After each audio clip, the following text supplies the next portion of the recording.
Sigamos então, pessoal. Vamos lá então. Capítulo 20, porta estreita.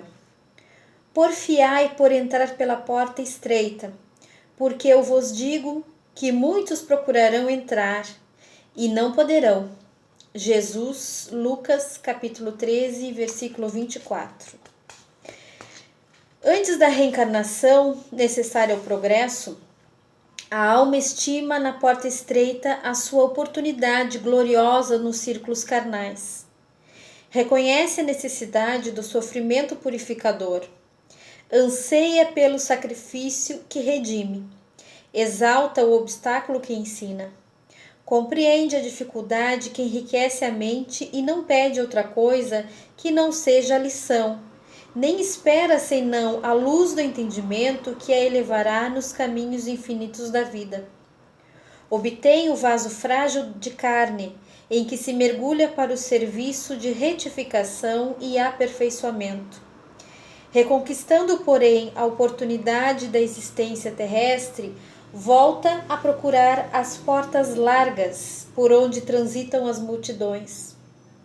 Fugindo à dificuldade, empenha-se pelo menor esforço. Temendo o sacrifício, exige a vantagem pessoal. Longe de servir aos semelhantes, reclama os serviços dos outros para si. E no sono doentio do passado, atravessa os campos de evolução sem algo realizar de útil, menosprezando os compromissos assumidos. Em geral, quase todos os homens somente acordam quando a enfermidade lhes revisa o corpo as transformações da morte. Ah, se fosse possível voltar, pensam todos. Com que aflição acaricia o desejo de tornar a viver no mundo, a fim de aprenderem a humildade, a paciência e a fé. Com que transporte de júbilo se devotariam então à felicidade dos outros? Mas é tarde. Rogaram a porta estreita e receberam-na, entretanto, recuaram no instante do serviço justo. E porque se acomodaram muito bem nas portas largas, volvem a integrar as fileiras ansiosas daqueles que procuram entrar de novo e não conseguem. Antes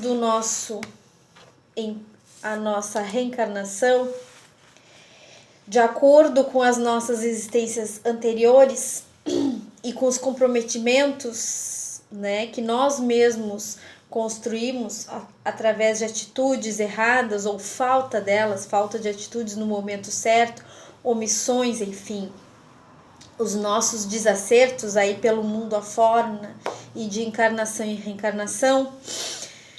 Na próxima, quando a gente está na erraticidade, ou seja, está do lado de lá, nós, sabendo de toda a nossa existência, de vidas em vidas, os nossos acertos e também nossos erros, nós nos comprometemos que na próxima a gente faz um planejamento para a próxima, na tentativa de evoluir espiritualmente, nos redimir dos nossos erros, reconciliarmos com quem devemos, enfim. Então a gente faz esse planejamento, só que a gente chega aqui e muitas vezes nesse planejamento tem dores, tem sofrimento que são necessários para que a gente possa evoluir. Não é nada estanque e não é castigo. É forma da gente conseguir reajustar o que desajustamos no passado. Só que a gente chega aqui e a gente quer sempre as facilidades, que são as portas largas. E aí nos estacionamos.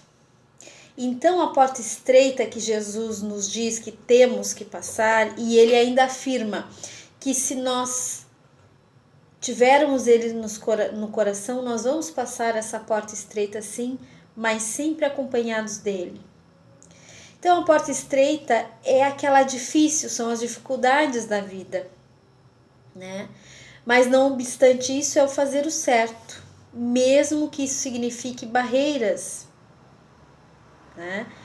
São as limitações, os embates, os obstáculos que nós enfrentamos e que nós devemos enfrentar, sim, devemos seguir, não devemos desviar ou também não devemos recuar. Isso é a porta estreita. Já a porta larga é a vida fácil. Por exemplo, é o dinheiro fácil, é o recebimento indevido, sem mérito. Exemplo, é conseguir aquela contratação mediante um favorecimento a outrem e não pelo meu próprio mérito. E a porta larga, ao contrário, é subir mais um degrau na escala evolutiva, porque aí nesse momento eu vou estar cumprindo com o dever que a vida está me pedindo, está exigindo para a minha evolução espiritual. Capítulo 21, Oração e Renovação. Holocaustos e oblações pelo pecado não te agradaram. Paulo, em Hebreus, capítulo 10, versículo 6. É certo que todo trabalho sincero de adoração espiritual nos levanta a alma, elevando-nos os sentimentos. A súplica no remorso traz-nos a bênção das lágrimas consoladoras.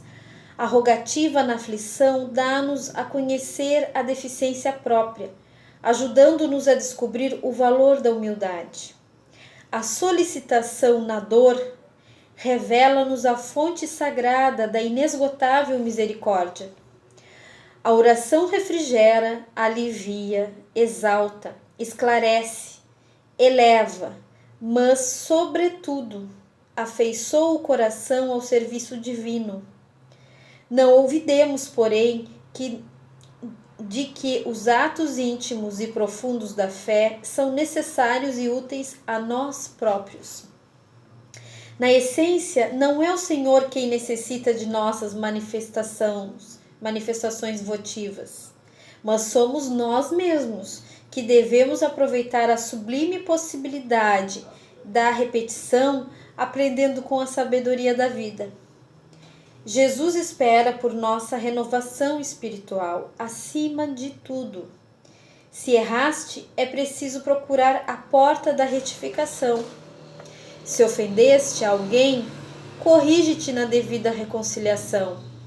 Se te desviaste da senda reta, volta ao caminho direito. Se te perturbaste, harmoniza-te de novo. Se abrigaste a revolta, recupera a disciplina de ti mesmo. Em qualquer posição de desequilíbrio, lembra-te de que a prece pode trazer-te sugestões divinas, amplia-te a visão espiritual e proporciona-te consolações abundantes. Todavia, para o Senhor não bastam as posições convencionais ou verbalistas. O Mestre refere-nos a dádiva e pede-nos a iniciativa.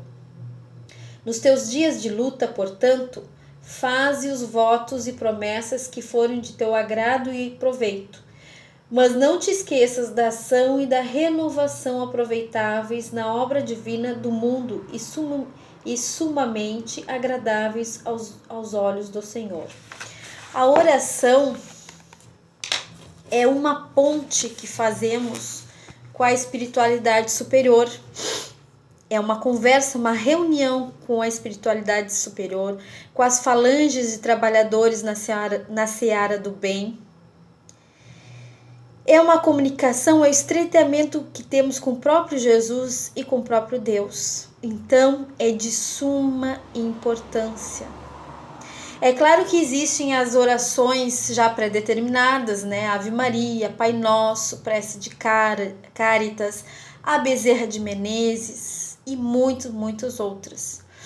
Mas o importante é que se nós escolhemos fazer essas já pré-determinadas ou se escolhemos fazer com as nossas palavras, o importante, o essencial é que essa oração seja feita com sentimento, colocando os nossos sentimentos, as nossas emoções, o nosso coração nelas. E aí sim, aí nós estaremos fazendo esta reunião com Deus, esta reunião com a espiritualidade superior.